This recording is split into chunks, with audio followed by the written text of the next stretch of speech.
तो dear students, रोबनर basis के topic को हम थोड़ा सा आगे further one step by step बढ़ा रहे हैं। लीनियर केस हमने बताया कि लीनियर केस के अंदर आप कैसे आइडियल का डिफरेंट सेट ऑफ जनरेटर्स को फाइंड आउट करते हो। अब फर्दर हम उसको वन वेरिएबल केस में लेके जा रहे हैं। ये बेसिकली इन लीनियर का या वन वेरिएबल केस का बेसिकली मकसद यही है कि आपको इसके अंदर से कुछ मेन जो उसमें पॉइंट्स हैं उनके बारे में थोड़ी आपकी थिंकिंग डेवलप की जाए कि उसको हम फर्दर जब एन वेरिएबल के में लेके जाएंगे, हायर डायमेंशंस में लेके जाएंगे, डिफरेंट पॉलिनोमियल्स में लेके जाएंगे, तो कैसे आप इस चीज़ को आगे वहाँ पे जनरलाइज कर सकोगे, सोच सकोगे। ठीक है, तो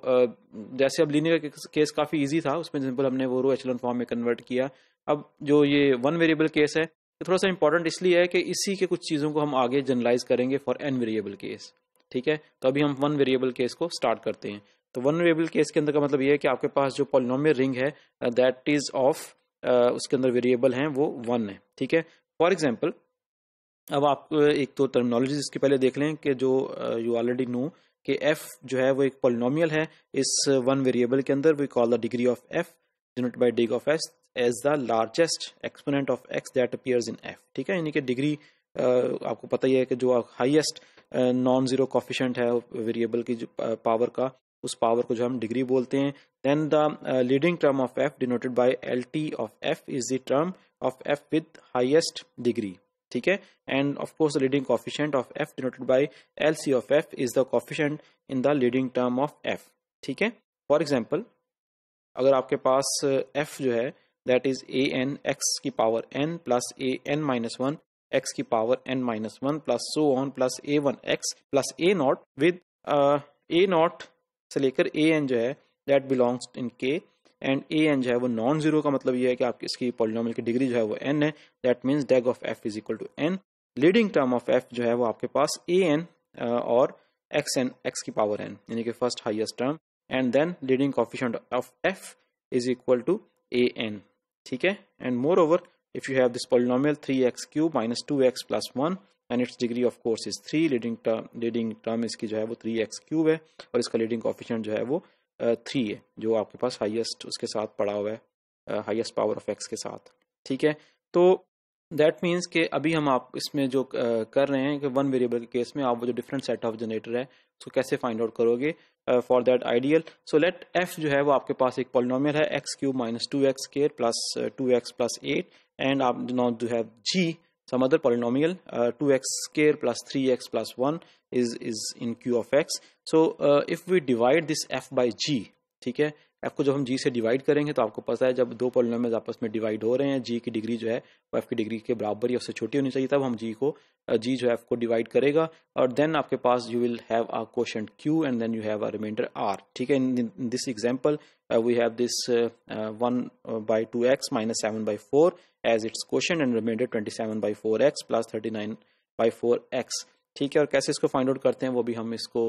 दैट इज एक्चुअली 39 by 4 साथ में कांस्टेंट एज फॉलोज। अब इसको बेसिकली वो तो सिंपल डिवीजन है। ठीक है, मतलब अभी इसके बाद हम इसकी सिंपल डिवीजन आपको मैं अभी करके बताता हूँ, लेकिन उसमें बेसिकली पर्पज ये है कि उसके अंदर एक दो स्टेप्स हैं जो कि इंपॉर्टेंट जिसको हम जनरलाइज करेंगे फॉर एन वेरिएबल्स। ठीक है, तो अभी हम इसकी डिवीजन करते हैं। तो its division is we actually have this x cube minus 2x square plus 2x plus 8 और हम इसको डिवाइड कर रहे हैं 2x square plus 3x plus 1 के साथ और इसको हम कोफिशिएंट को इक्वल करने के लिए इसको 1 by 2 x के साथ मल्टीप्लाई करेंगे and we get this x cube plus 3 by 2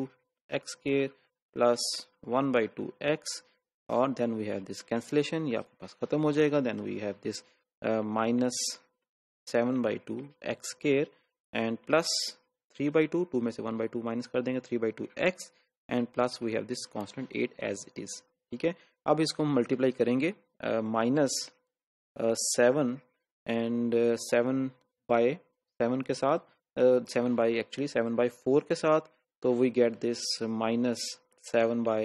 2 x square minus 21 by 4 x minus 7 by 4। इसको हम सिंप्लीफाई कर लेंगे, सिंप्लीफाई करेंगे then we have this 27 over 4x plus we have this 39 by 4। ठीक है, दैट मीन्स कि आपके पास जो f था उस f that f can be written as 1 by 2 x minus 7/4 g plus we have this 27/4 x plus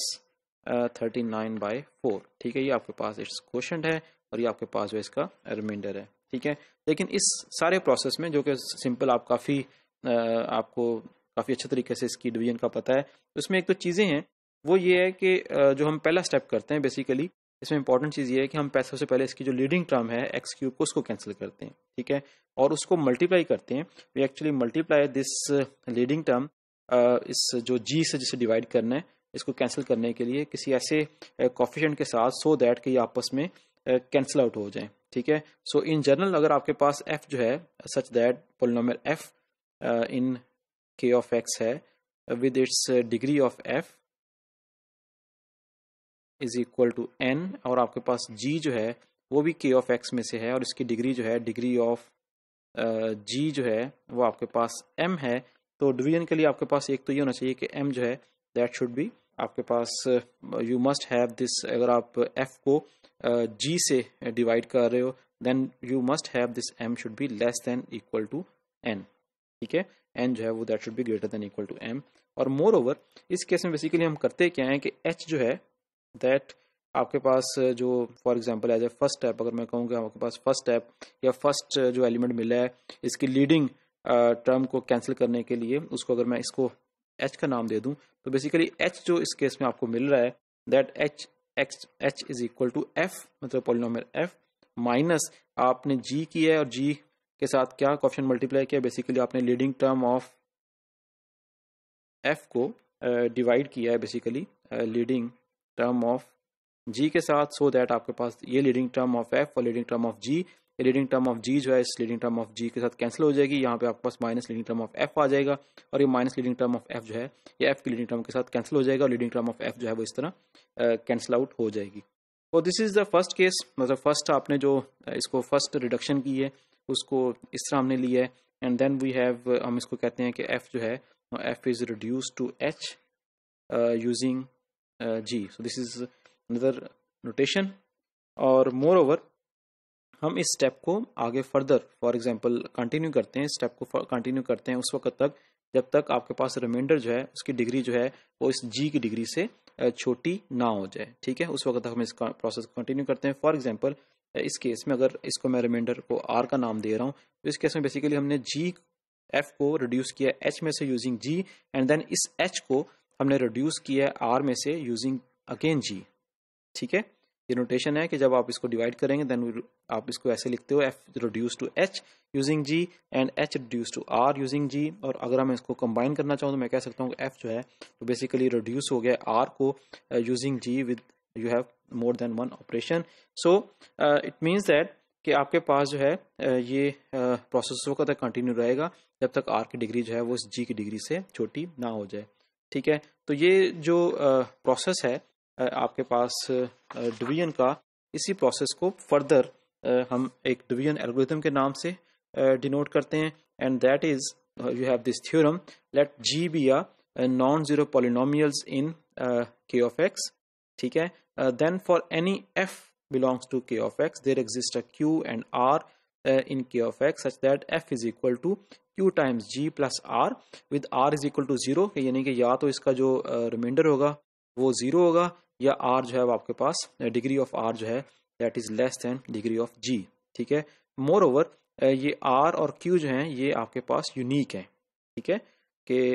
आप इस केस में आपके पास यूनिक आ रहे हैं and q is called the quotient and remainder. अब ये यूनिकनेस जो रिमाइंडर r की है ये इंपॉर्टेंट है। इस केस में तो आपके पास कोई और ऑप्शंस नहीं है, आपके पास x ही वेरिएबल था और x वेरिएबल के साथ ही आपने सारी डिवीजन की है और पर्पस भी बेसिकली सारी डिवीजन करने का यही था कि दो चीज़ें तो नोट ये किया कि हमने उसका जो लीडिंग टर्म है वो कैंसिल की, हमें लीडिंग टर्म का पता होना चाहिए।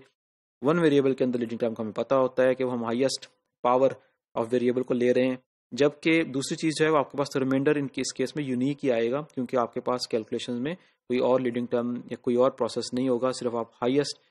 पावर ऑफ एक्स को ही एज ए लीडिंग टर्म के तौर पे ले रहे हो। तो दैट मीन्स कि एक तो आप दो चीज़ें इंपॉर्टेंट हुई, एक आपके पास रिमाइंडर इस केस में यूनिक है और दूसरा ये कि आप इसमें से किस चीज़ को सबसे पहले, किस टर्म को पहले कैंसिल आउट कर रहे हो। ठीक है। और ये थ्योरम जो है, that theorem actually called, this is called division algorithm in one, this is actually for one variable के केस में ये इसका थ्योरम है।